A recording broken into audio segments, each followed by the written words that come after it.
Tired of manually sending the same WhatsApp message to tons of people? Let's dive into how you can send bulk WhatsApp messages without adding contacts, specifically using Wati.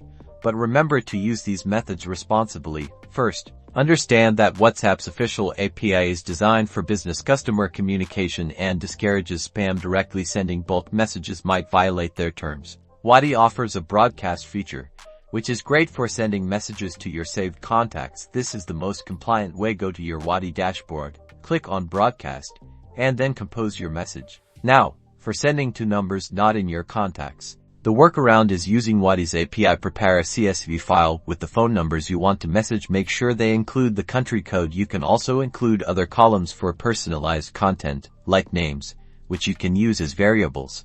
You'll need a little technical know-how here. Use Wati's API documentation to craft a script to send messages using the numbers in your CSV file. The correct use of Wati API is necessary for this to work without a hitch. Very important, ensure users have opted into receiving your messages. This is crucial for compliance and ethical messaging practices. Use WhatsApp templates that have been pre-approved to initiate a conversation. Monitor your message delivery rates and user engagement. This gives you a great idea of whether or not your messages are actually reaching the people you want, if your contents are effective, as well as spotting any potential issues with deliverability. By following these steps and prioritizing ethical messaging, you can leverage Wati to streamline your WhatsApp communications effectively and responsibly.